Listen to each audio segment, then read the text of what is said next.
Victorian England, 1863. The grand spring ball at Pemberton Palace sparkled with the light of 1,000 candles, illuminating the cream of London society. Ladies in billowing silk gowns fluttered like exotic birds across the polished ballroom floor, their laughter mingling with the sweet notes of the orchestra. Yet in this sea of carefully orchestrated beauty, Lady Helen Ashford stood apart. "Do straighten your posture, dear," whispered Lady Caroline Ashford, her mother, with a gentle pat on her daughter's arm, and perhaps a smile would not go amiss. Helen obliged with a practiced curve of her lips that never quite reached her eyes. At 23, she had endured 5 seasons of balls, soirees, and garden parties, each one reinforcing what she already knew. She was not what society considered a prize. The fashionable silhouette demanded a willowy frame, while Helen possessed what her mother charitably called a robust constitution. Her figure, fuller than the current style demanded, became the subject of whispered comments behind fluttering fans. "I believe I shall take some air, Mother," Helen murmured, smoothing the emerald silk of her gown. "But Lord Fairchild's son has only just arrived," her mother protested. "Your father says he has excellent prospects, and I'm certain he'll find a suitable match before supper is announced," Helen replied, with a gentle firmness that brooked no argument. As she navigated the perimeter of the ballroom, Helen felt the familiar weight of disappointment settling over her shoulders like an unwelcome shawl. Her father, the Earl of Westbrook, had been unusually quiet on the carriage ride to Pemberton Palace. She had caught the concerned glances between her parents, another season passing, their only daughter still unwed, their hopes dimming with each declined invitation to dance.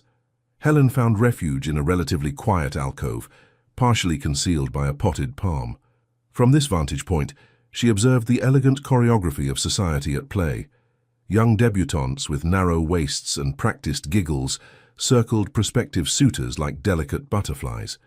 Matrons with calculating eyes evaluated potential matches, measuring worth in acres and annual incomes. "You appear to be cataloguing the follies of mankind with remarkable attention to detail, Lady Helen." The deep voice startled her from her observations. She turned to find herself facing a tall figure dressed in impeccable evening attire. Even had he not spoken, Helen would have recognized Vincent Hastings, the Duke of Ashbourne. His reputation preceded him like a shadow, brilliant in business, merciless to rivals, and possessing a fortune that made even the most established families take notice. "Your Grace," Helen curtsied, hoping her surprise wasn't evident. "I was merely taking a moment's respite from the festivities." "A diplomatic answer," he remarked, his piercing grey eyes studying her with unexpected intensity. "Though I suspect you were contemplating how quickly you might escape without causing offence to your parents." Helen felt a flush rise to her cheeks. "You presume to know my thoughts remarkably well for someone with whom I've exchanged perhaps 10 words in all our previous encounters." A smile played at the corner of his mouth, not the practiced social smile she had seen him employ with others, but something more genuine. "Forgive me. I only meant to suggest that you seem as enthused about these proceedings as I typically am."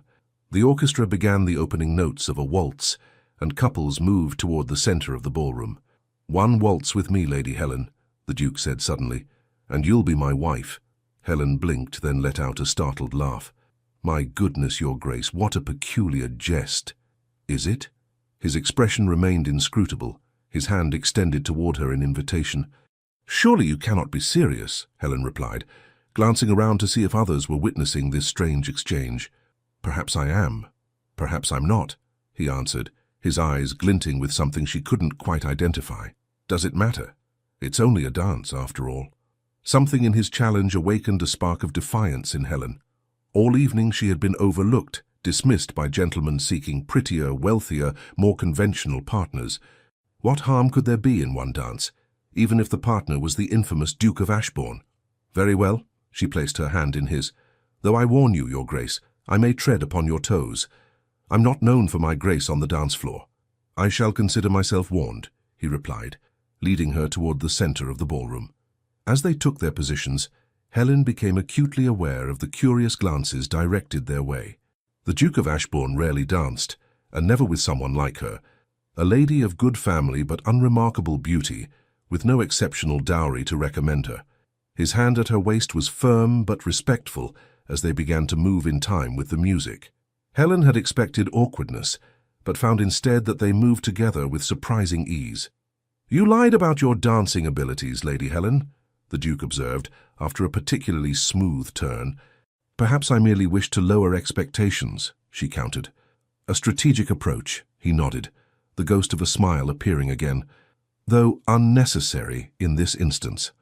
As they continued to dance, Helen found herself studying the Duke's face, handsome in a severe way, with features that spoke of determination rather than classical beauty.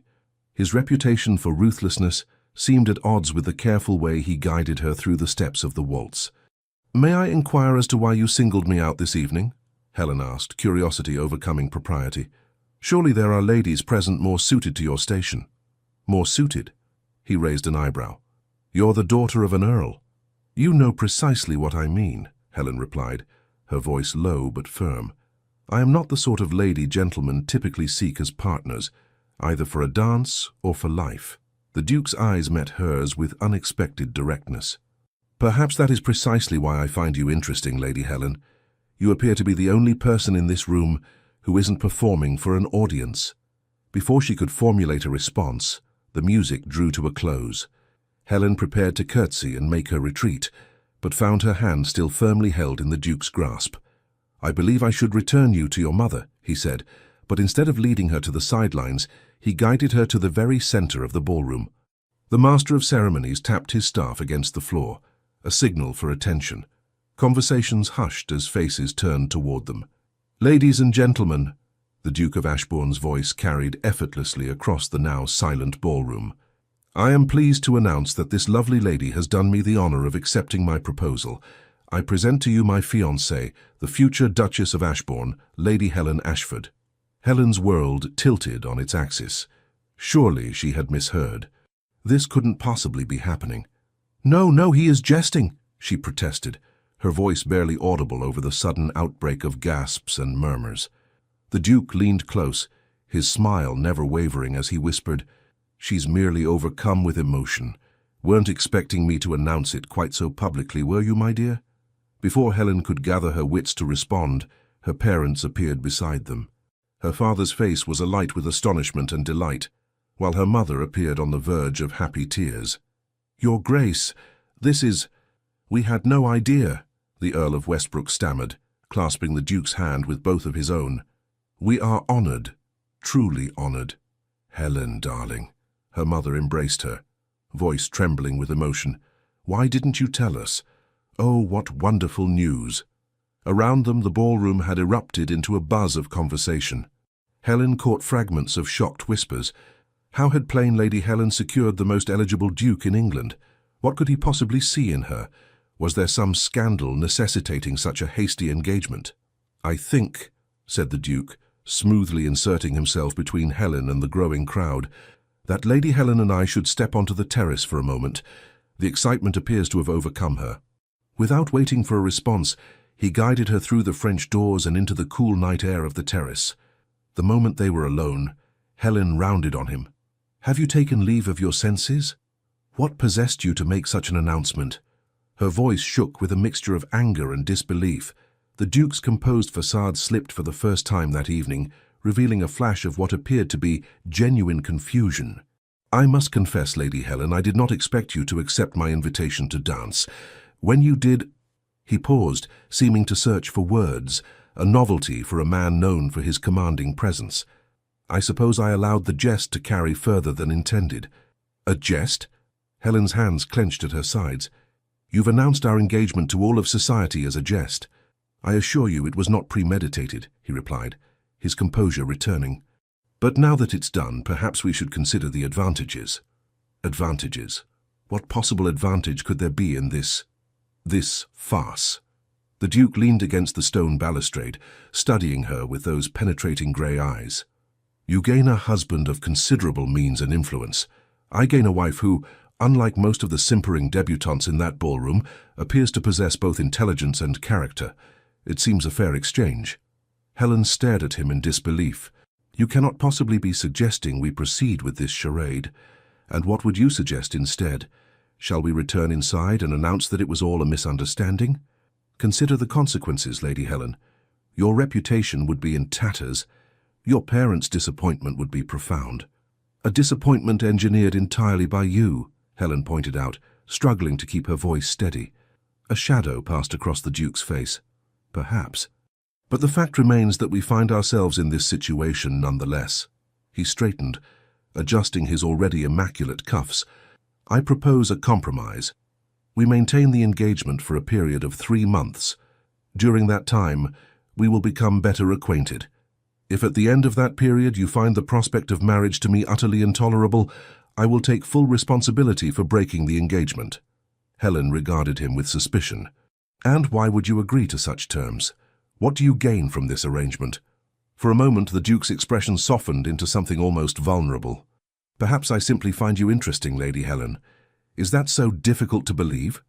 Before she could respond, the terrace doors opened and her parents emerged, followed by several curious onlookers. "There you are!" her mother exclaimed. "Everyone is waiting to congratulate you both." The Duke offered his arm to Helen, his expression once again unreadable. "Shall we, my dear? Our audience awaits." With the weight of expectation pressing down upon her and no viable escape presenting itself, Helen placed her hand on his arm. As they stepped back into the blazing lights of the ballroom, she wondered what twist of fate had led her to this moment, and where this unexpected path might lead. 2 weeks later, Greystone Abbey rose from the misty Hampshire countryside like something from a Gothic novel, all imposing stone and ancient dignity. As the carriage bearing Helen and her lady's maid Clara wound its way up the long drive, Helen studied what was to be her future home, with a mixture of apprehension and reluctant fascination. "It's like something from a dream, milady," Clara whispered, her nose practically pressed to the carriage window. "Or perhaps a ghost story." "Let us hope it's the former rather than the latter," Helen replied, adjusting her bonnet nervously. This would be her first visit to the Duke's ancestral home, a proper introduction to the life that awaited her should this strange engagement reach its intended conclusion. The past fortnight had passed in a blur of activity. News of the engagement had spread through London society like wildfire. Helen had found herself transformed overnight from an overlooked wallflower to the subject of intense scrutiny and speculation. Ladies who had previously barely acknowledged her existence now called upon her mother daily, fishing for details of the courtship that had seemingly materialized from thin air. The Duke, meanwhile, had performed his role as devoted fiancé with surprising dedication. He had called upon her daily, bringing thoughtful gifts that displayed an unexpected understanding of her interests, rare books of poetry, botanical illustrations, even a small telescope after she had mentioned a childhood fascination with astronomy. Yet despite his attentions, Helen remained wary. She had caught glimpses of a different man behind the polished facade, moments of genuine wit, flashes of vulnerability quickly masked. But could she truly trust someone who had entangled her in this charade to begin with? The carriage rolled to a stop before the grand entrance. Helen took a steadying breath as a footman opened the door and offered his hand to help her descend. The Duke stood waiting at the top of the stone steps, dressed more casually than she had yet seen him in a well-tailored riding coat and buckskin breeches. The country setting seemed to suit him. He appeared more at ease here than in London's ballrooms. "Lady Helen," he bowed slightly, taking her hand, "welcome to Greystone Abbey." "Your Grace," she curtsied, acutely aware of the servants' curious glances. "Thank you for the invitation." "Vincent, please," he corrected, offering his arm. "If we are to maintain this charade convincingly, you might as well use my given name." Helen hesitated only momentarily before placing her hand on his sleeve. "Very well, Vincent, though I must confess it feels rather improper." A smile tugged at the corner of his mouth. "I suspect we left propriety behind the moment I announced our engagement at Pemberton Palace." He led her through the massive oak doors into a soaring entrance hall. Despite the grandeur of the architecture, with its vaulted ceilings and ancient tapestries, the interior was surprisingly warm and welcoming. "Mrs. Harrington, my housekeeper," Vincent introduced a stately woman who approached with a respectful curtsy. "She will show you to your chambers. I thought you might appreciate some time to refresh yourself after your journey." "That would be most welcome," Helen agreed, suddenly conscious of the dust from the road that clung to her traveling costume. "Excellent. Luncheon will be served at 1 o'clock in the morning room," Vincent said. Afterward, if you're amenable, I thought I might show you the grounds. As Helen followed Mrs. Harrington up the grand staircase, she couldn't help but wonder at the Duke's solicitousness. If this was merely a performance for the benefit of his staff, it was remarkably convincing. Her chambers proved to be a delightful suite overlooking the rose garden. Sunlight streamed through tall windows, illuminating the elegant but comfortable furnishings. Clara had already begun unpacking her trunks under the supervision of a young housemaid assigned to assist them. "His Grace had the rooms redecorated, my lady," Mrs. Harrington informed her with obvious pride. "The Duchess's suite has not been used since his mother's passing, but the Duke was most insistent that it be prepared for your arrival." Helen felt a pang of something indefinable at this information. "It's beautiful," she said sincerely. "Please convey my appreciation to His Grace." After Mrs. Harrington departed, Clara helped Helen change into a fresh day dress of lavender muslin. As her maid arranged her hair in a simpler style appropriate for the country, Helen found herself studying her reflection in the dressing-table mirror. "What am I doing here, Clara?" she asked softly. Clara met her gaze in the mirror. "If I may speak freely, milady." "Always." "I think you're giving yourself a chance." Clara secured a final pin in Helen's chignon. "Whether this peculiar arrangement leads to marriage or not, you're allowing yourself to be seen, truly seen, perhaps, for the first time." Helen considered this as she made her way downstairs for luncheon. The morning room proved to be another pleasant surprise. Less formal than she had expected, with comfortable furnishings and windows that opened onto a view of the kitchen gardens. Vincent rose as she entered. "I hope your chambers are to your liking." "Very much so," Helen replied, taking the seat a footman held for her. "I understand you went to considerable trouble to have them prepared." "Not at all." He waved a dismissive hand, though a hint of colour touched his cheekbones. "It seemed only fitting that my future Duchess should have appropriate accommodations." They dined on cold fowl, fresh bread, and early summer strawberries. To Helen's surprise, the conversation flowed naturally. Vincent inquired about her journey and spoke knowledgeably about the book of poetry he had sent the previous week. "I must confess," she said as they finished their meal, "I find it difficult to reconcile the man before me with the ruthless businessman I've heard described in London drawing rooms." Vincent's expression shuttered briefly before he replied, "Perhaps both versions contain elements of truth. Business requires a certain resoluteness that personal relationships do not." "And which version am I experiencing now?" Helen asked boldly. His grey eyes met hers with unexpected candour. "I'm not entirely certain myself, Lady Helen. This situation between us has taken me into uncharted waters." Before Helen could pursue this intriguing admission, they were interrupted by a footman announcing the arrival of unexpected visitors. "Lady Sophia Blackwood and Mrs. Penelope Crawford, Your Grace." Vincent's expression darkened momentarily. "Show them to the blue drawing room. We shall join them shortly." Once the footman had departed, Vincent sighed. "I apologize for the interruption. Lady Sophia is my godmother's daughter and has taken it upon herself to guide me in social matters since my return from abroad." "I see," Helen said carefully, noting the tension that had entered his bearing. "Should I be concerned?" "Only if you dislike excessive flattery concealing thinly veiled interrogation," he replied dryly, standing to offer his arm. "Shall we face the Inquisition together?" The blue drawing room contained two elegantly dressed visitors.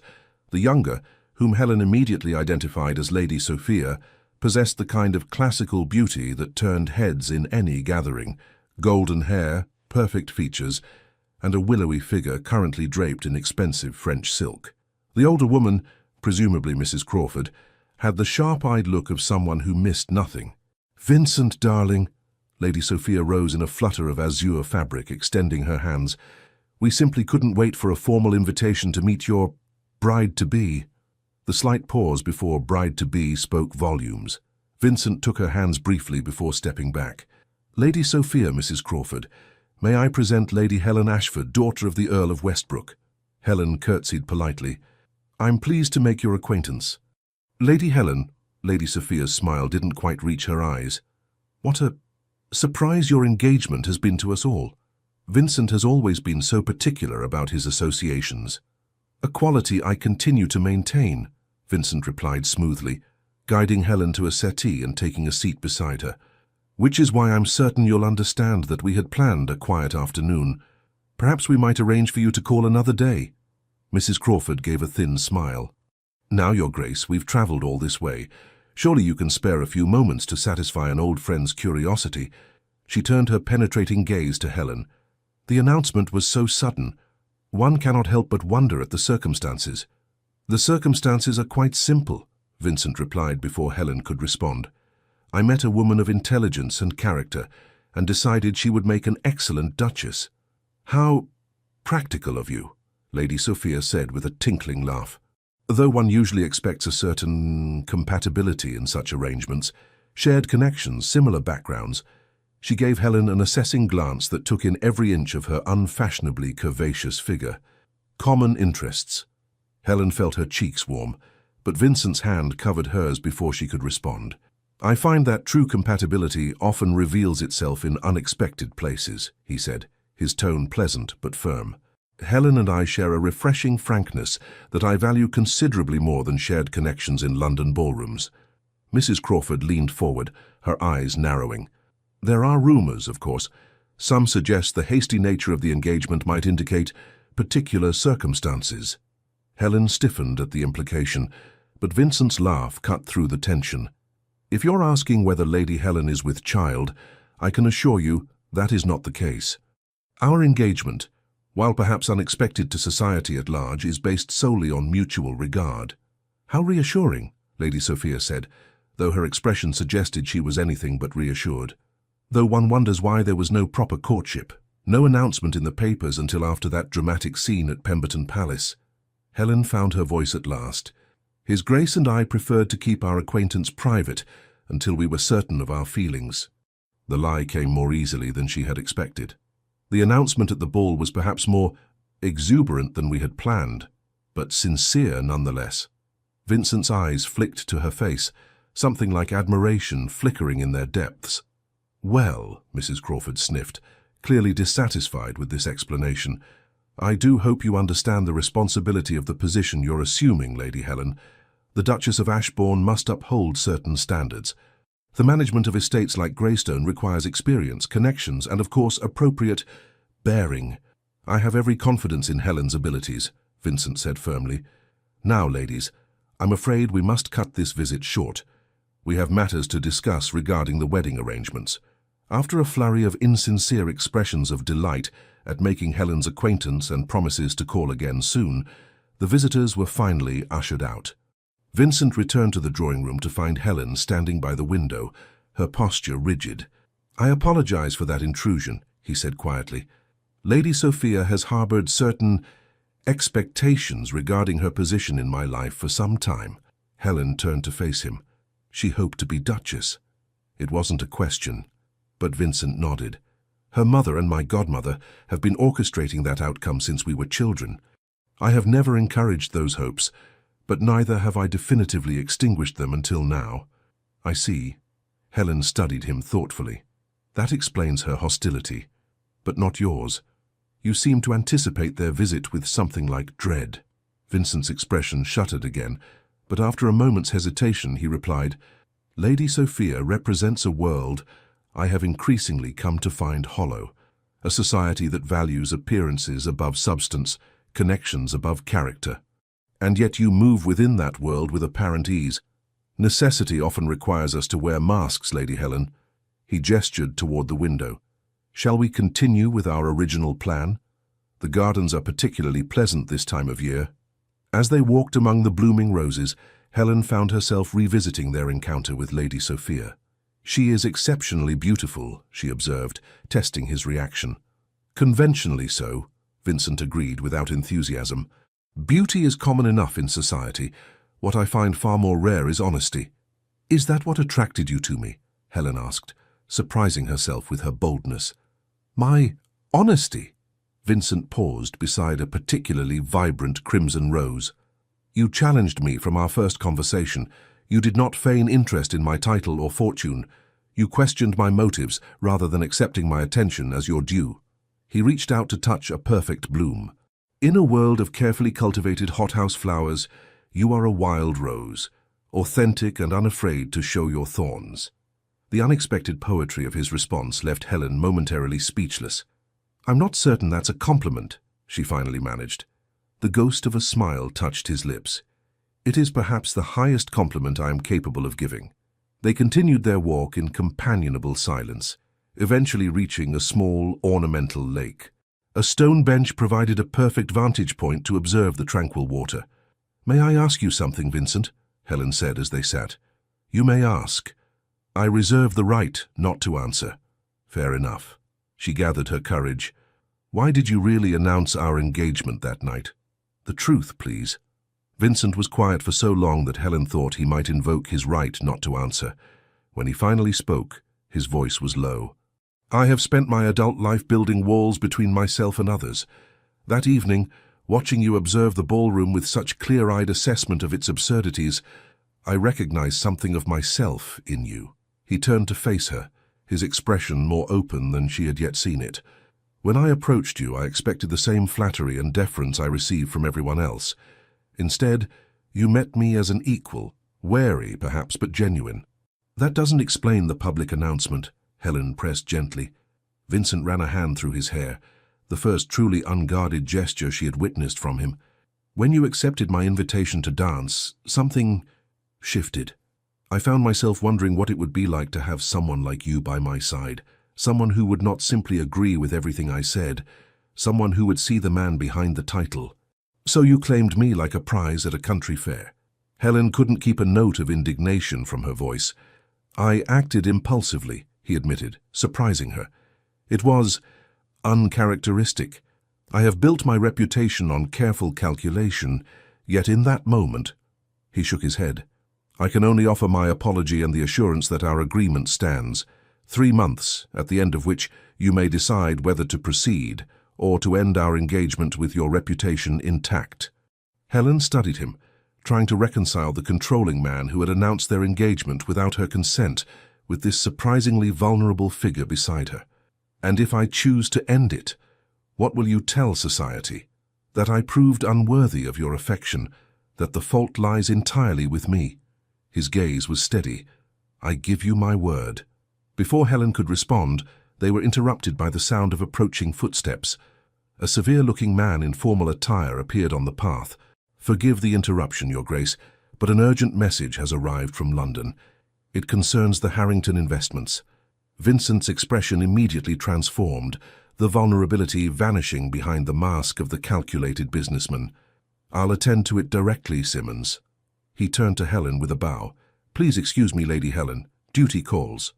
As he strode away, Helen remained on the bench, contemplating the puzzle that was Vincent Hastings. Which was the true man? The ruthless duke of reputation, the impulsive suitor who had claimed her at the ball, or the surprisingly thoughtful companion of this afternoon? And more troubling still, why did she find herself increasingly drawn to discovering the answer? 1 month later. "I absolutely refuse to discuss this matter further," Vincent's voice carried from behind the closed door of his study. "My decision is final." Helen paused in the corridor, hesitant to intrude on what was clearly a tense conversation.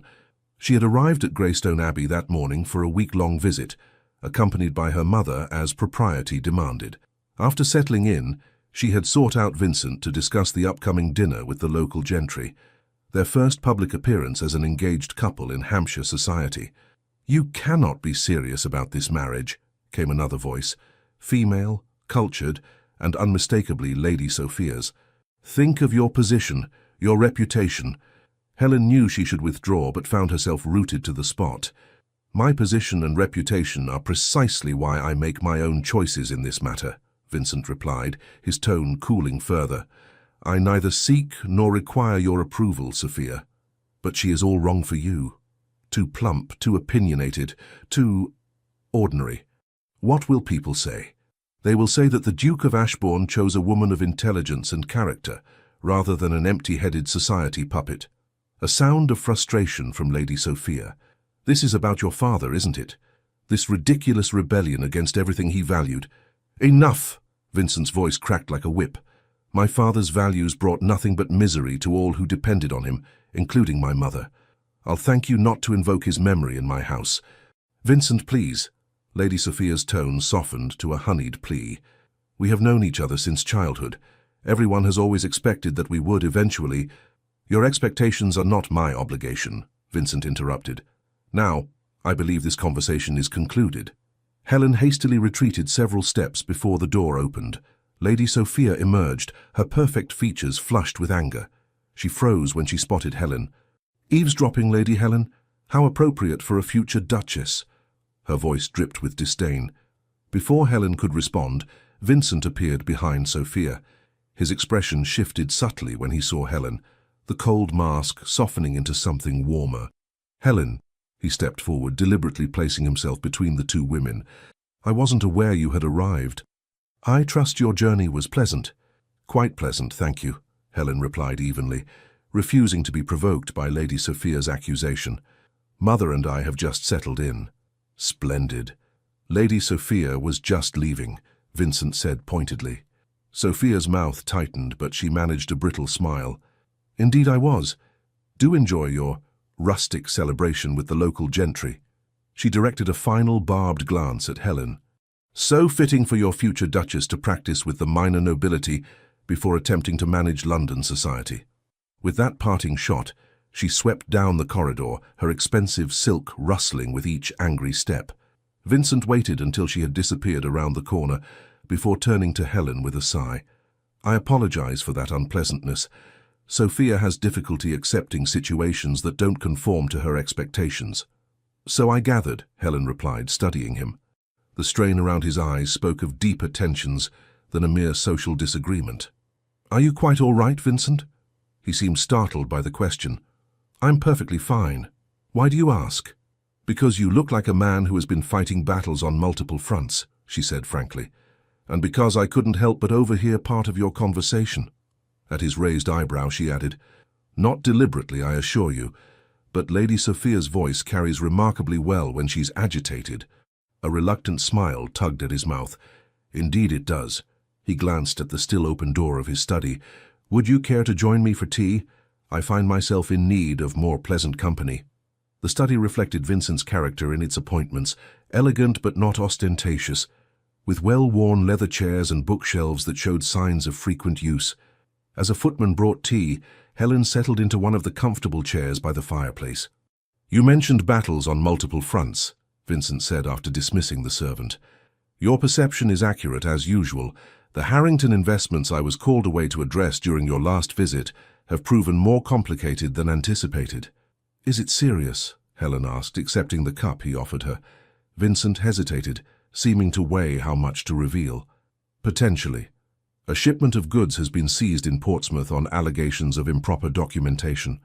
I suspect interference from a business rival rather than any actual impropriety."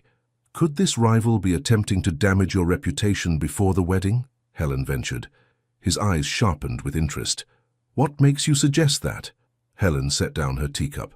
"In the past month, our engagement has been the subject of considerable speculation. If someone wished to break the match, creating financial difficulties or scandal would be an effective strategy." "You have a remarkably strategic mind, Lady Helen," Vincent said with genuine admiration. "The thought had occurred to me as well. There are several parties who might benefit from damaging my standing, either personally or professionally." "Including Lady Sophia?" The question slipped out before Helen could consider its wisdom. Vincent's expression darkened. "Sophia is many things, but I don't believe she would sink to industrial sabotage. Her weapons are social, not financial." He paused, studying Helen thoughtfully. "You seem remarkably untroubled by her hostility toward you." Helen shrugged. "I have never been society's darling.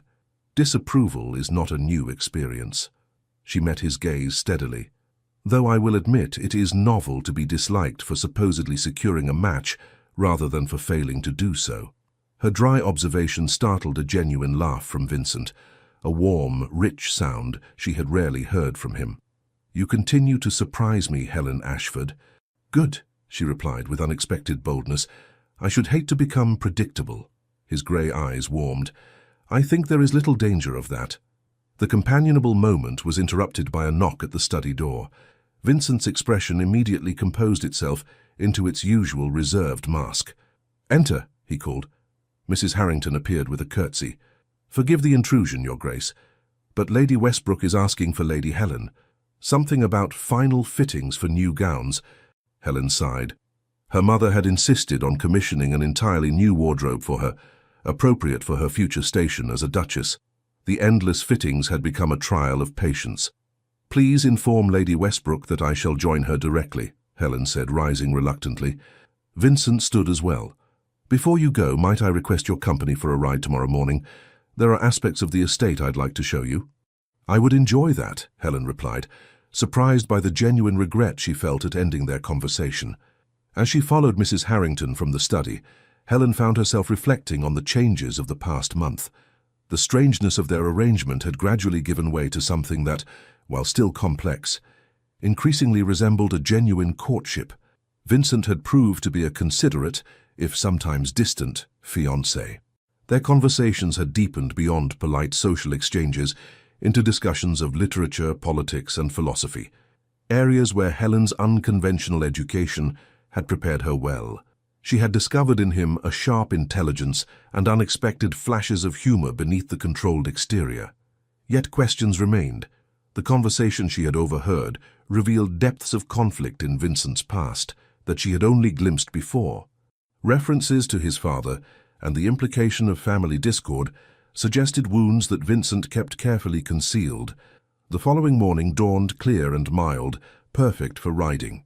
Helen wore her new riding habit of deep forest green, which her mother had insisted was more befitting a future duchess than her old navy blue ensemble. As she descended to the entrance hall, she found Vincent waiting, dressed in riding attire that emphasized his athletic build. "So you look remarkable, Lady Helen," he said, his admiration appearing entirely genuine. "Green suits you exceedingly well." "Thank you," she replied, pleased despite herself. "Mother insisted on the new color. She has become quite determined that I should look the part of a duchess." "You require no artificial enhancement to do so," Vincent said, offering his arm to escort her outside. "Your natural dignity would suit any station." The horses awaited them in the courtyard, a spirited chestnut gelding for Vincent and a gentle bay mare for Helen. "I took the liberty of selecting Persephone for you," Vincent said, as a groom helped Helen mount. "She has a mild temperament, but enjoys a good gallop when given the opportunity." "Much like myself," Helen observed with a smile, settling into the side saddle. "Mild-mannered until provoked."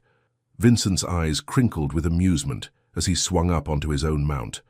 An apt comparison. "Shall we?" They rode at a leisurely pace through the estate's extensive grounds. Vincent proved to be a knowledgeable guide, pointing out various features of the land and explaining innovations he had implemented in farming practices. The previous method of crop rotation was woefully outdated, he explained as they passed a field where workers were busy with early summer planting. "By introducing new techniques and investing in proper drainage, we've increased yields by nearly 30%. Helen listened with genuine interest. "Your tenants must appreciate such improvements. Many landowners resist change, even when it would benefit everyone involved." Vincent's expression grew thoughtful. "My father was one such landowner. He believed that tradition should be maintained at all costs, regardless of its effectiveness." He guided his horse around a fallen branch. "When I inherited, many of the estate villages were in deplorable condition. Implementing changes has not always been easy. People resist disruption to familiar patterns, even harmful ones, but the results speak for themselves." "You care about their welfare," Helen observed. "That contradicts your reputation in London." Vincent's lips quirked in a humorless smile. "The ruthless Duke makes shrewd business decisions that increase his already substantial fortune. That is what society sees and reports. They rarely look beyond the surface to question how those profits are employed." They crested a small hill, and Vincent reined in his mount. Below them spread a neat village of stone cottages surrounding a small green. A new schoolhouse stood at one end, its slate roof gleaming in the morning sun. "Ashbourne Village," Vincent explained. "We've rebuilt most of the cottages over the past 5 years, adding proper ventilation and sanitation. The schoolhouse was completed last autumn. All children of the estate receive education until the age of 12, regardless of their parents' station." Helen studied him with new understanding. "This is where your shipping profits go." He nodded, a hint of vulnerability crossing his features before being carefully masked. "My mother," suffered greatly from my father's indifference to the welfare of those dependent on him. I swore that when the estate came into my hands, things would be different. The personal admission hung between them, significant in its rarity. Helen sensed there was much more to the story, but knew better than to press. "It's admirable work," she said simply. "Would you show me the village more closely? I should like to see the schoolhouse in particular." Relief flickered across Vincent's face at her acceptance without further questioning. Of course. Their arrival in the village caused a stir. Workers tipped their caps respectfully to the Duke, while women curtsied and children stared with wide eyes. To Helen's surprise, Vincent greeted many by name, inquiring after family members and stopping to discuss specific concerns with several of the older men. The schoolmaster, a young man with intelligent eyes and an earnest demeanor, showed them around the schoolhouse with evident pride. "We have 43 pupils at present, Your Grace, Lady Helen," he explained.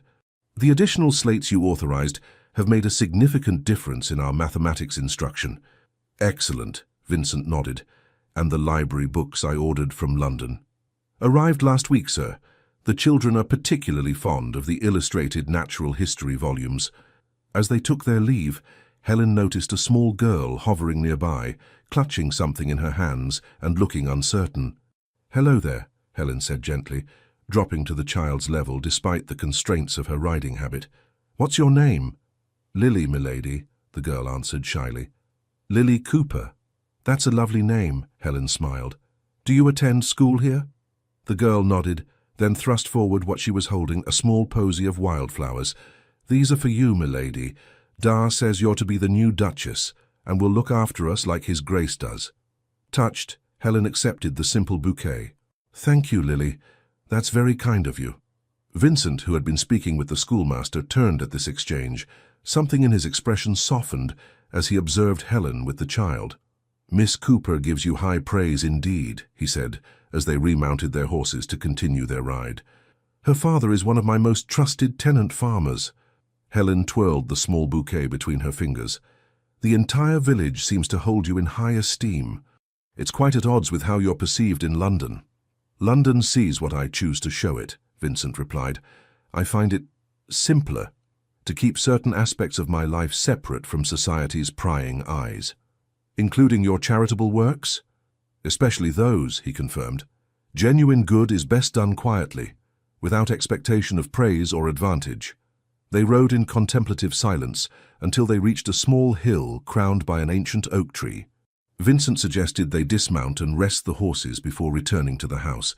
Spread beneath the tree's sprawling canopy was a blanket and a picnic hamper, clearly arranged in advance. "You planned this," Helen said, pleasantly surprised. "Guilty as charged," Vincent admitted, helping her dismount. "I thought you might appreciate refreshment after our ride." The simple meal of cold chicken, fresh bread, and early strawberries tasted extraordinarily good in the open air. Helen found herself relaxing in a way she rarely did in formal settings, leaning back against the trunk of the great oak and admiring the view of Greystone Abbey in the distance. "It truly is beautiful here," she mused. "So different from London."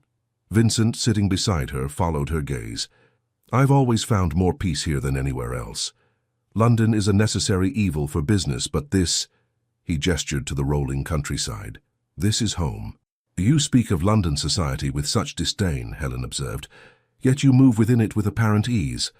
Vincent was quiet for a moment, idly turning a strawberry between his fingers. "We all wear masks, Lady Helen. Some of us simply become more adept at it than others. And which is the mask? The ruthless Duke of London or the compassionate landlord of Hampshire?" His grey eyes met hers with unexpected directness. "Perhaps both are aspects of the same man, neither wholly false nor completely true." The honesty of his answer stirred something in Helen. "I believe I prefer the Hampshire version, though I suspect both are necessary in their proper contexts." "And what of you?" Vincent asked, his voice softening. "What masks do you wear, Lady Helen Ashford?" The question caught her off guard. I'm not certain I understand. Don't you?" His gaze was gentle but perceptive. The dutiful daughter who endures London seasons, despite knowing she doesn't fit society's mold. The accomplished, educated woman who pretends to care about embroidery and gossip to please her mother. The fiancé who agreed to maintain our charade out of concern for her family's feelings rather than her own desires. Helen felt unexpectedly exposed, as though he had seen through carefully constructed defenses she hadn't even realized she maintained. "You see a great deal," she said quietly. "I recognize familiar patterns," Vincent replied. "We are not so very different, you and I." A gentle breeze stirred the leaves above them, creating a dappled pattern of sunlight and shadow across the blanket. In this peaceful moment, removed from the constraints and expectations of society, Helen found herself studying Vincent with new eyes. The severe lines of his face had softened, and she could see both the man he was and the boy he might once have been, before life had taught him to guard himself so carefully. "The 3-month agreement," she said suddenly. "Does it still stand?" Vincent stiffened slightly. "Of course, I gave my word." "And if—" Helen hesitated, gathering her courage. "If at the end of that time I were to decide that I wished the engagement to continue, not as a charade but in truth, what would you say?" The question hung in the air between them, more revealing than any declaration. Vincent's eyes widened fractionally before his composure returned. "I would say," he replied carefully, "that I would consider myself fortunate beyond measure." "Would you?" Helen pressed, needing more than a polite response. "Or would you merely be honoring an obligation created by your own impulsive announcement?" Vincent moved closer, his gaze never leaving hers. "Helen," he said, using her given name without the formal title for the first time, "whatever impulse led me to claim you that night, I have not regretted a single day of our engagement. Quite the contrary. Each conversation, each glimpse of your mind and spirit, has only confirmed what I somehow sensed from the beginning, that you are extraordinary in ways that have nothing to do with society's shallow measures of worth." The intensity of his words stole Helen's breath. "I'm beginning to think," she said softly, "that the Duke of Ashbourne is a far more romantic figure than his reputation suggests." A smile, a true, unguarded smile, transformed Vincent's face, only with the right inspiration. The moment stretched between them, charged with unspoken possibilities. Vincent's gaze dropped briefly to her lips, and Helen felt a flutter of anticipation. But before he could act on the impulse, the distant sound of hoofbeats interrupted the moment. A rider approached at speed, one of Vincent's grooms, his expression urgent. "Your Grace," he called, reining in his lathered mount. "Begging your pardon, but you're needed at the house immediately. Mr. Simmons says it's most urgent. Something about the Portsmouth shipment and allegations in the newspapers."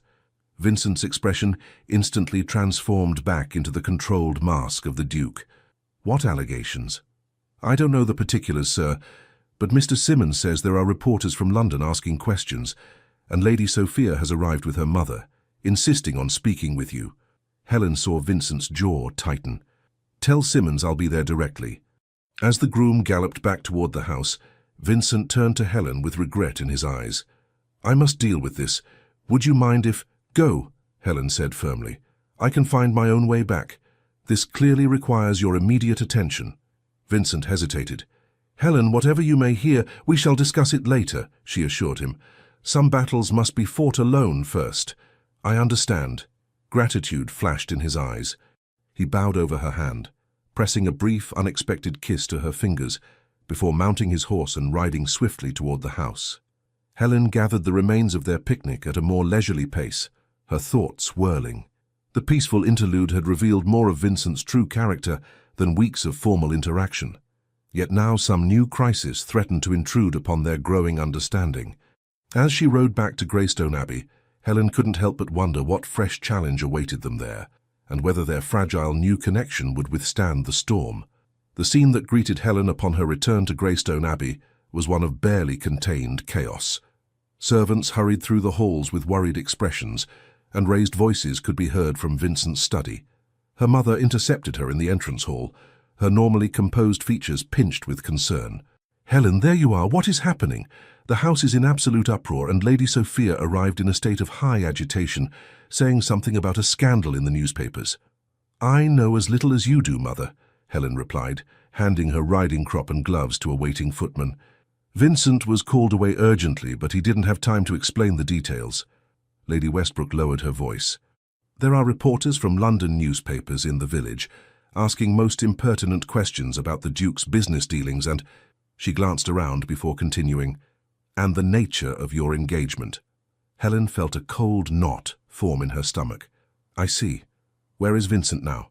In his study with Mr. Simmons and some other gentlemen. Lady Sophia and her mother, Lady Catherine, are waiting in the blue drawing room. They've been asking to speak with you. Helen straightened her shoulders. Then I shall oblige them. But first I need to change from my riding clothes. In her chambers, Clara helped her change swiftly into a day dress of deep blue silk, one of her new gowns, chosen specifically because the colour lent her a certain dignity. There's all manner of gossip below stairs, milady, Clara reported, as she fastened the tiny buttons at Helen's back. Something about smuggled goods and accusations in the papers, and that Lady Sophia arrived saying she knew this would happen, and that it's all connected to the engagement. Did she indeed? Helen's voice was calm, though her mind raced. How interesting.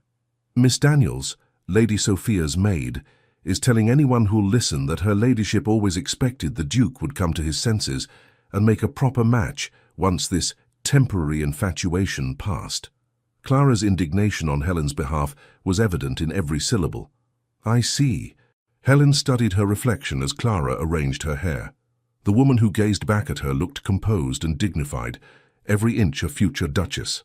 I believe it's time I had a frank conversation with Lady Sophia. The blue drawing room contained Lady Sophia and an older woman who could only be her mother, Lady Catherine Blackwood.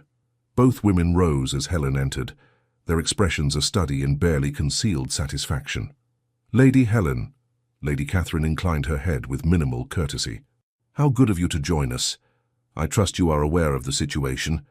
I understand there is some concern regarding newspaper reports, Helen replied evenly, though I have not yet had the opportunity to learn the specifics. Allow me to enlighten you, Lady Sophia said with false sweetness. The London papers are reporting that Vincent's shipping company has been caught smuggling luxury goods to avoid import duties. The Portsmouth authorities have seized a shipment worth thousands of pounds, and there are suggestions that this practice has been ongoing for some time. Lady Catherine made a sound of distress. The Ashbourne name has never before been tainted by scandal.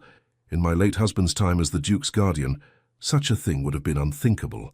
I find it equally unthinkable now, Helen said firmly. Vincent runs his business affairs with absolute integrity. Lady Sophia gave a delicate laugh. Your loyalty is touching, if misplaced.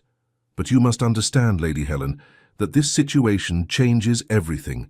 The scandal will be devastating unless managed properly. And you believe yourselves qualified to manage it? Helen asked, arching an eyebrow. We have been connected to the Ashbourne family for generations, Lady Catherine said stiffly. My husband was the late Duke's closest friend and Vincent's godfather. We understand what is at stake.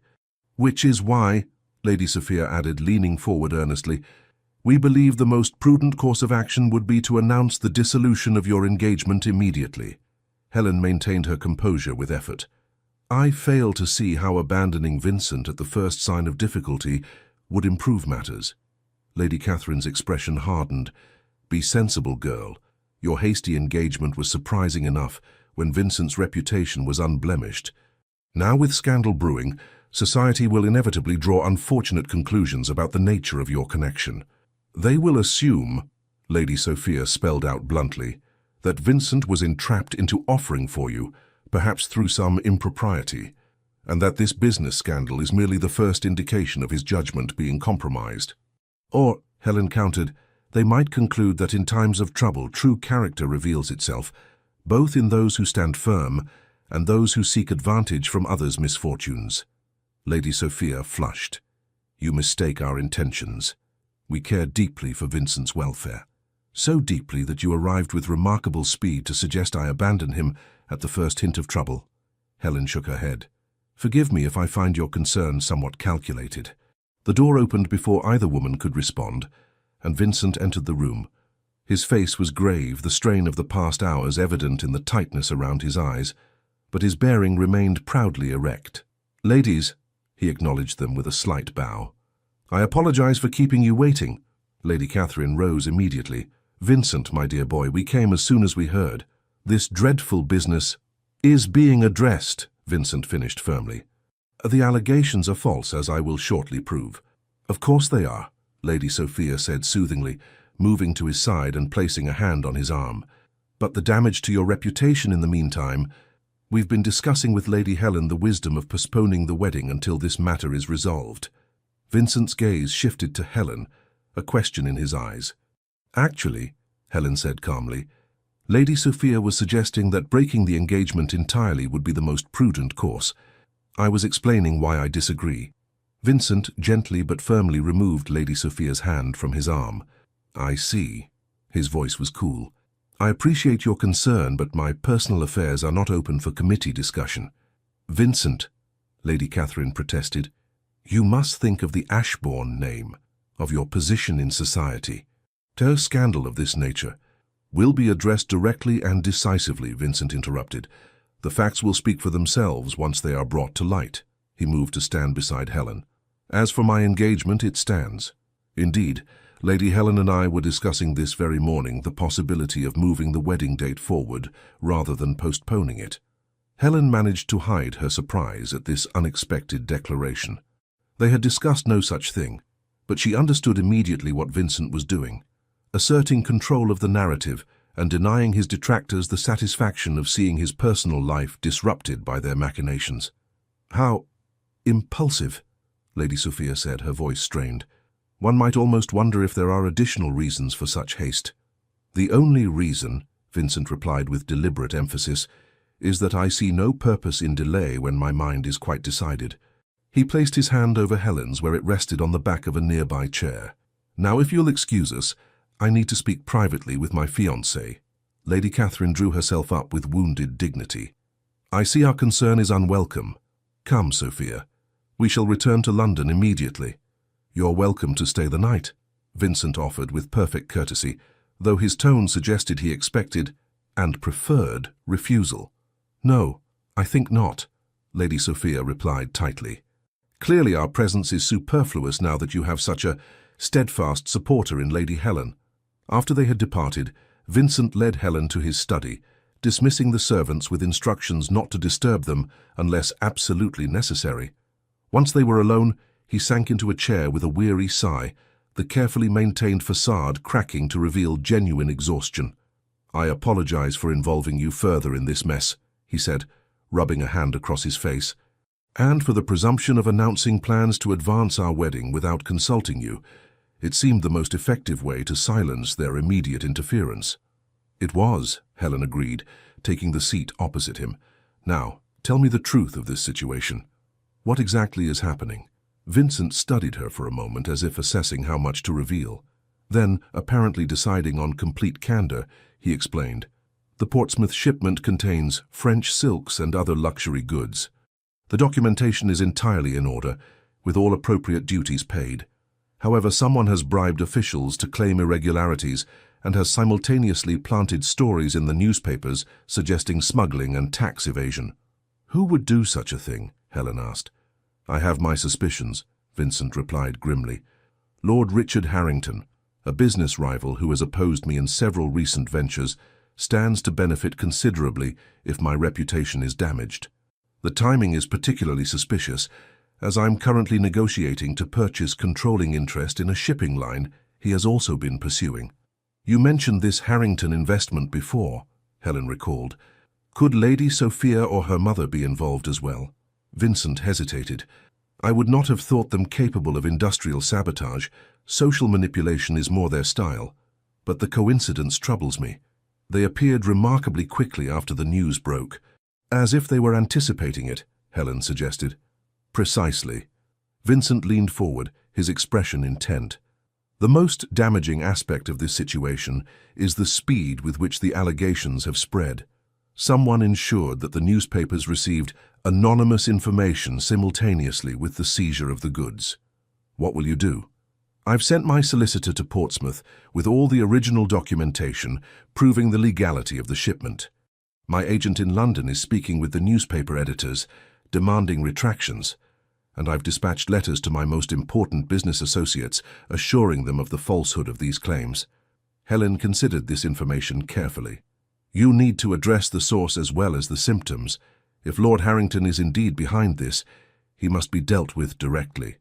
Vincent's eyebrows rose slightly at her strategic thinking. Yes, but carefully. Accusing a peer of the realm of criminal actions without incontrovertible proof would only worsen the situation. Then we must obtain such proof, Helen said simply. Who handles Lord Harrington's shipping arrangements? Who might have access to his correspondence? Every conspiracy requires multiple participants, and not all will be equally loyal or discreet. A slow smile spread across Vincent's face. Helen Ashford, you have a positively devious mind beneath that proper exterior. I prefer to think of it as practical, she replied with a small smile of her own. Now, about this accelerated wedding date. Was that merely a stratagem to thwart Lady Sophia, or did you mean it? Vincent's expression grew serious. It was a tactical response in the moment, but he rose and came to kneel beside her chair, taking her hands in his. If you would consider it, not out of obligation or to counter this scandal, but because you wish it, I would be honored to make you my Duchess sooner rather than later. The sincerity in his eyes took Helen's breath away. This was no longer the calculated arrangement they had begun with, but something far more meaningful. What of our 3-month agreement? She asked softly. You promised me time to decide. And I stand by that promise, Vincent replied. If you wish to wait, we shall wait. I would not have you rush into a decision of such magnitude without complete certainty. Helen studied their joined hands, his strong and steady around her smaller ones. And what of the scandal?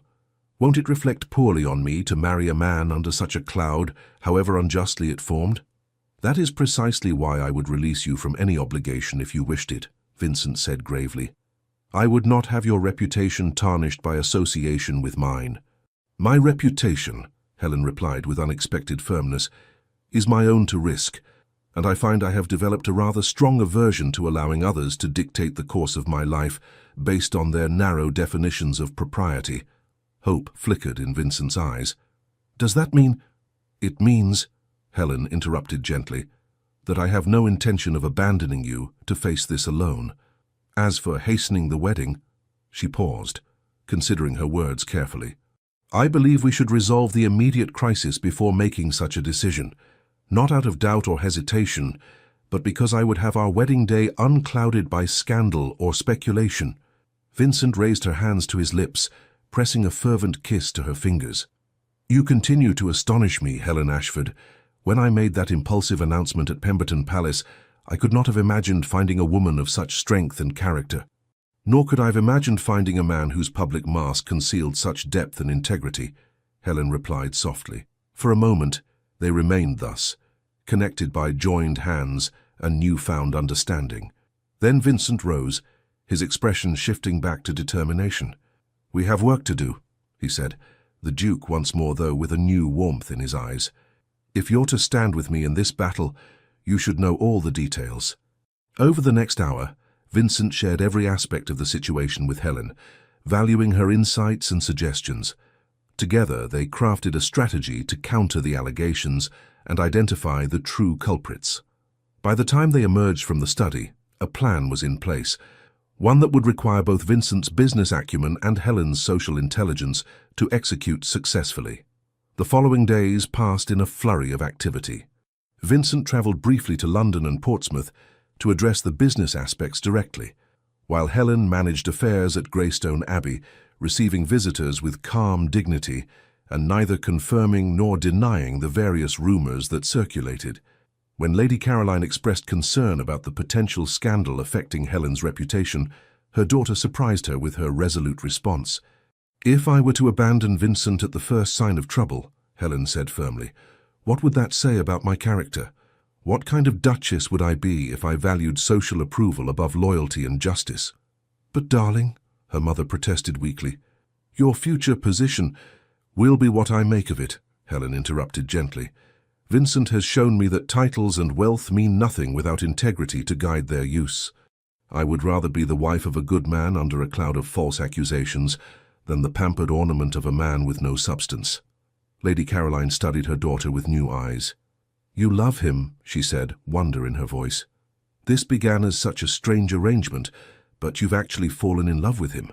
Helen felt a flush rise to her cheeks. I admire him greatly, she admitted.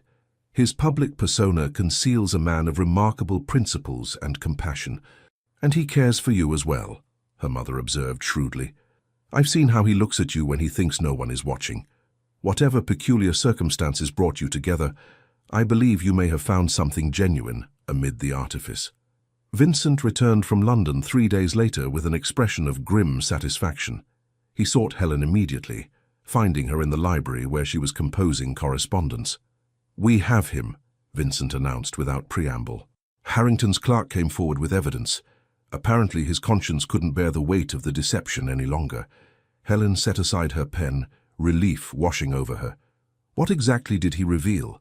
Letters in Harrington's hand, instructing the bribery of customs officials and the placement of false stories in the newspapers. But more interestingly, Vincent's expression darkened. Correspondence between Harrington and Lady Catherine Blackwood, discussing how best to create a scandal that would force me to reconsider certain personal decisions. They were working together, Helen said, the pieces falling into place. Lady Catherine saw an opportunity to secure your marriage to Sophia by discrediting you and making me appear a liability. Precisely. Though Harrington's primary motivation was financial, Lady Catherine's was entirely personal. She has apparently harbored hopes of joining our families since Sophia was in the cradle. What will happen now? The newspapers will print retractions tomorrow. The customs officials involved have been dismissed and may face charges.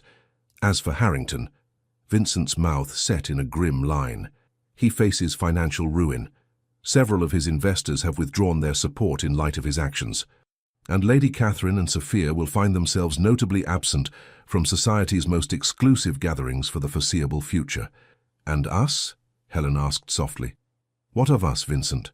He crossed the room to her side, taking her hands and drawing her to her feet. That depends entirely on what you want, Helen. Our 3-month agreement still stands if you wish it. Or, she prompted when he hesitated. Or you could agree to marry me in truth, not as part of a charade or arrangement, but because, against all expectations, we have found in each other something genuine and valuable. Helen studied his face, the face that had become so dear to her over these past weeks. The stern lines had softened when he looked at her, the grey eyes warm with an emotion she had come to recognize as love. When you announced our engagement at Pemberton Palace, she said carefully, I thought it the most mortifying moment of my life. I was certain you were mocking me, the plain, overlooked daughter of an earl, suddenly claimed by the most eligible duke in England. Vincent winced. It was unconscionable of me. I acted on impulse without... Helen placed her fingers gently against his lips, silencing him. Let me finish. What began as mortification became confusion, then curiosity, then admiration. I discovered a man beneath the title, a man of principle and depth, who cares for those dependent on him and strives to use his privilege for good rather than mere self-aggrandizement. She took a deep breath, gathering her courage. Somewhere along the way, admiration became something more. I found myself looking forward to your letters, treasuring our conversations, thinking of you when we were apart. So yes, Vincent Hastings, I will marry you, not because of a rash announcement at a ball or to satisfy society's expectations, but because I love you. Joy transformed Vincent's face, making him look younger and more vulnerable than she had ever seen him. He drew her close, his arms encircling her with gentle reverence. I love you, Helen Ashford, he said, his voice thick with emotion. I think perhaps I began to fall in love with you that very first night, when you looked at me not as the Duke of Ashbourne, but simply as a man, and found me wanting. Helen laughed softly. I found you intimidating and presumptuous. As I said, wanting, Vincent smiled, but you challenged me to be better, to be worthy of the woman you are, rather than the Duchess society expected. And you showed me that I need not conform to society's narrow definitions of worth to be valued, Helen replied. That my mind and heart mattered more than my appearance or accomplishments. Vincent cradled her face between his hands, his gaze tender. You are beautiful, Helen. Not by society's artificial standards, perhaps, but in all the ways that truly matter. Your kindness to that child in the village, your strategic thinking in the face of crisis, your loyalty when it would have been easier to abandon me, these are the qualities of true beauty. He lowered his head slowly, giving her time to withdraw if she wished. But Helen raised her face to his, and their lips met in a first kiss that held both tenderness and promise. When they finally parted, Vincent rested his forehead against hers. "I believe we have scandalized the servants quite thoroughly," he murmured, a smile in his voice. "Good practice for scandalizing society, I suppose," Helen replied with newfound boldness. "After all, they still won't understand what the Duke of Ashbourne sees in plain Lady Helen Ashford." Vincent's arms tightened around her. "Then we shall simply have to show them, my love, day by day, year by year, until even the most obtuse observer recognizes what I already know, that you are the most remarkable woman in England, and I the most fortunate of men to have won your heart." 6 months later. The grand winter ball at Pemberton Palace sparkled with the light of 1,000 candles, just as it had on that fateful spring evening when a dance had changed 2 lives forever. But this time, Helen entered the ballroom not as an overlooked wallflower, but as Her Grace, the Duchess of Ashbourne, on the arm of her husband. She felt the weight of curious glances, heard the whispers behind fans and gloved hands. Despite the vindication of Vincent's business affairs and their apparently happy marriage, society still wondered at the match, the severe Duke and his unconventional Duchess. Lady Sophia stood across the room, her beauty as striking as ever, but her expression sour as she watched them. Beside her, her mother maintained a rigid dignity, though both women had lost considerable social standing when their plot with Lord Harrington had been exposed. "She still resents me," Helen observed quietly to Vincent. "And will likely continue to do so indefinitely," he replied, unconcerned. "Though her prospects have improved recently, I hear Lord Fairchild's son has begun to pay her marked attention." "The same Lord Fairchild's son my mother once hoped would notice me," Helen noted with ironic amusement. "Life takes unexpected turns, does it not?" Vincent's hand covered hers where it rested on his arm, his touch warm and reassuring. "The best turns are the ones we never see coming." The orchestra began the opening notes of a waltz, the same waltz they had danced to all those months ago. Vincent turned to Helen with a formal bow, though his eyes danced with private mischief. "One waltz with me, Duchess," he said with deliberate echo of that first night, "and you'll be my wife." Helen laughed, the sound bright and unrestrained. "I believe that particular bargain has already been fulfilled, Your Grace." "So it has," Vincent agreed, leading her onto the dance floor, "though I find myself wishing to renew it daily for the rest of our lives." As they moved in perfect harmony across the ballroom, Helen reflected on the journey that had brought them to this moment. From a jest that wasn't truly a jest, through misunderstanding and revelation, to a love neither had expected to find. Each step had been necessary, each challenge overcome had strengthened the bond between them. "What are you thinking, my love?" Vincent asked softly as he guided her through a turn. Helen smiled up at him, no longer the uncertain woman who had once feared she would never find acceptance. "I'm thinking that some games, when played with the right partner, can lead to the most unexpected victories." Vincent's eyes warmed with understanding and love, and some declarations, even when made impulsively, can reveal truths we hadn't yet acknowledged to ourselves. As they continued their dance, observed by all of society, Helen felt none of the self-consciousness that had plagued her throughout previous seasons. The weight of others' opinions had lightened, replaced by the certainty of her own worth, and of Vincent's unwavering regard. "The Countess of Elderwood is practically vibrating with curiosity," Vincent murmured, nodding subtly toward a formidable matron, watching them intently. "She cornered me earlier to express her astonishment at how well our match has turned out." "How generous of her," Helen replied dryly. "And what did you tell her?" "That I consider myself the most fortunate man in England to have secured a wife of such intelligence, character, and beauty, and that if society cannot recognize your value, it merely confirms my low opinion of society's discernment." Helen felt a flush of pleasure at his words. "You didn't." "I most certainly did," Vincent affirmed with a hint of the stern Duke that had once intimidated all of London. "It's time society adjusted its narrow definitions rather than expecting exceptional women to diminish themselves to fit arbitrary molds." The music drew to a close and Vincent led Helen from the dance floor. As they moved through the crowd, Helen caught fragments of conversation, speculation about her gown, commissioned from Paris, her jewellery — Vincent had gifted her the Ashbourne sapphires — and whether her figure had changed in a way that might suggest an heir was forthcoming, it had not, though not for lack of mutual desire for a family. "Shall we silence the gossips once more?" Vincent asked, a gleam of mischief in his eyes as they reached a relatively quiet corner. "What did you have in mind?"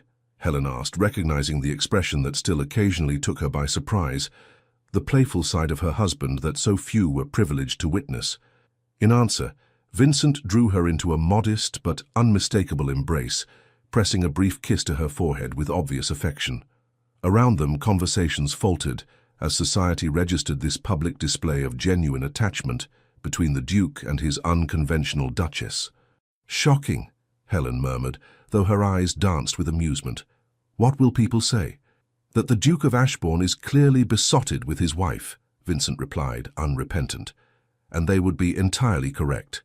Later that evening, as their carriage carried them back to Ashbourne House, their London residence, Helen leaned against Vincent's shoulder in comfortable familiarity. "I received a letter from Clara today," she said, referring to her former lady's maid who had recently married the schoolmaster from the village near Greystone Abbey. "The new addition to the schoolhouse is nearly complete. The children are thrilled with the prospect of a proper library room." "Excellent," Vincent nodded with satisfaction. "And the clinic in the village. Dr. Bennett reports that the new medicines have arrived from London. He believes the fever that troubled the Harper family's youngest child has finally broken." Vincent covered her hand with his, their fingers intertwining with practiced ease. "You've transformed Ashbourne Village in just 6 months. The tenants speak of you with such admiration." "I've merely built upon the foundation you established," Helen demurred, "though I must admit I find the work deeply satisfying, far more so than planning elaborate dinner parties or making social calls." "Yet you manage those duties with remarkable grace as well," Vincent observed. "The diplomatic way you handled the ambassador's wife last week was nothing short of masterful." Helen smiled at the memory. "She reminded me of Lady Sophia, all polished exterior concealing a rather barbed interior. Once you learn to recognize the type, they become easier to manage." The carriage turned onto the quiet street where Ashbourne House stood, its windows glowing with welcoming light. As they approached, Helen reflected on how completely her life had changed since that spring evening, when a simple waltz had altered her destiny. "Happy?" Vincent asked softly, studying her contemplative expression. "Immensely," she replied without hesitation, "though sometimes I still find myself marveling at the strange path that brought us here.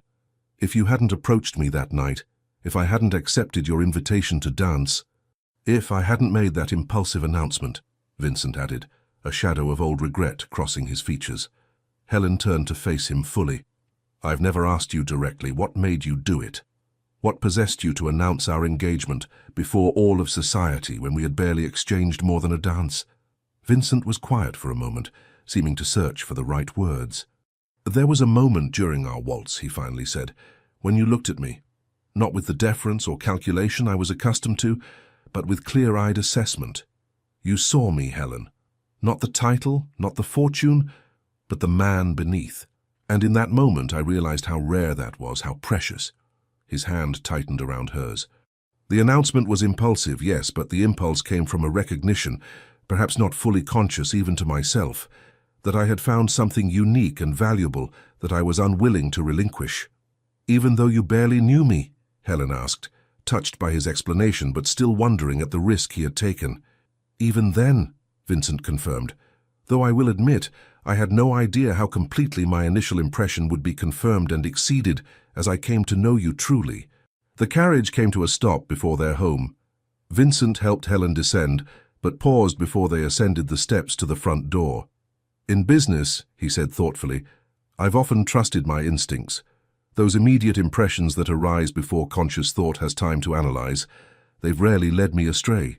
His eyes, warm in the light spilling from the house, met hers. "With you it was the same, an instinctive recognition that defied logical explanation but proved profoundly true." Helen smiled, reaching up to touch his cheek tenderly. "Then I'm grateful for your impulsiveness, Your Grace. It led to the happiest of outcomes, despite our rather unconventional beginning." "And you, my love?" Vincent asked as they climbed the steps together. "What made you stay when you could have cried off, claimed a misunderstanding, escaped the charade?" Helen considered this as they entered the warmth of their home. Curiosity at first, she admitted, as a footman took their outer garments. Then pride. I refused to be intimidated by Lady Sophia and her ilk. But then, she paused, searching for words to express the gradual transformation of her feelings. Then I began to see glimpses of the man behind the Duke. The way you knew the names of every tenant child. The books you chose as gifts, showing you'd actually listened to my interests rather than assuming what a lady should prefer. The respect with which you treated those in your employ. They ascended the grand staircase together, retiring to the private sitting room that connected their respective chambers, though in truth they rarely slept apart. By the time the scandal erupted, Helen continued as Vincent poured them each a small glass of sherry, I found I could no more abandon you than I could stop breathing, not out of obligation or propriety, but because my heart was already yours, though I scarcely recognized it myself. Vincent handed her a glass, his expression tender. We are quite the pair, aren't we? Both of us discovering our true feelings almost by accident, through a charade that became more genuine than either of us anticipated. Perhaps not so accidental, Helen mused, sipping her sherry thoughtfully. Perhaps some part of you recognized what you truly wanted that night at Pemberton Palace, and perhaps some part of me recognized it too when I accepted your invitation to dance despite all my reservations. Vincent set aside his glass and drew her into his arms. Whatever forces brought us together, impulse, fate, or hidden wisdom, we didn't recognize at the time. I thank heaven for them daily. As do I, Helen whispered, rising on tiptoes to meet his kiss. Later, as they lay in the peaceful darkness of their bedchamber, Vincent's arm curved protectively around her waist. Helen reflected on their extraordinary journey. From a reluctant charade to the deepest truth of her life, the love that had transformed her, from an overlooked wallflower to a woman who knew her own worth, independent of society's narrow judgments. Vincent, she murmured, uncertain if he had already drifted to sleep. Yes, my love. His voice was drowsy but attentive. Do you ever wonder what might have happened if you hadn't made that announcement? If we had simply danced and parted, returning to our separate lives? He was quiet for a moment, his hand drawing gentle circles on her arm. I suspect, he finally said, that I would have found some other way to pursue you. The announcement merely accelerated what I believe was inevitable. Inevitable? Helen smiled in the darkness. That seems rather confident, Your Grace. Not confidence, Vincent corrected softly. Faith. Some connections are too profound to be denied, regardless of the circumstances of their beginning. His arms tightened around her. Whether it took one dance or 100, I believe we would have found our way to each other. Helen nestled closer, her heart full. From a game to forever, she whispered. And I would play it again exactly the same way, Vincent replied, for it led me to you. Outside, snow began to fall over London, covering the city in a blanket of pristine white. But within the walls of Ashbourne House, the Duke and his Duchess lay wrapped in the warmth of a love that had begun with a simple waltz and a bold declaration, a love that would continue to deepen through all the seasons of their lives together. For what had started as just a game had become the most precious reality, a truth more beautiful and enduring than either could have imagined on that spring evening when a dance had changed their destinies forever. The end. Dear listener, as the final notes of our story fade like the last candles at Pemberton Palace, I invite you to linger a moment longer in this quiet space between tales. In Vincent and Helen's unexpected journey, perhaps you glimpsed something of your own path through life's grand ballroom. How many of us, in our 7th or 8th decade, still carry the weight of society's judgments from years past? Those whispers that once told us we were too much of this or too little of that, too plump, too outspoken, too cautious, too bold. Helen's transformation reminds us that it's never too late to shed the confining corsets of others' expectations. At 23, she discovered her worth beyond the measuring tape of Victorian society. At 60, 70, or beyond, we too can still surprise ourselves by stepping into new dances, by allowing ourselves the freedom of 2nd, 3rd, or 4th chapters. Vincent's discovery that the masks we've worn for decades can become so familiar we forget they are not our true face, speaks to those of us who've spent lifetimes perfecting our public performances. What courage it takes to set aside these comfortable disguises, to allow someone to see the vulnerability beneath our carefully constructed fortifications. Yet what freedom awaits in that tender unveiling? The silver threads now gracing your temples carry wisdom that your younger self could only imagine. Like the ancient oak that sheltered our lovers' picnic, you have weathered storms that once seemed unbearable, shed leaves you thought essential, and still stand, perhaps altered, but undefeated by time's passage. Tonight, as you settle into rest, may you release the weight of judgment, both from others and from that sometimes harsh voice within. Like the Duke's ancestral home transformed by Helen's presence, your years are not a burden, but a beautifully weathered estate, each crack and crease telling stories of resilience, of love both given and received, of battles fought and wisdom earned.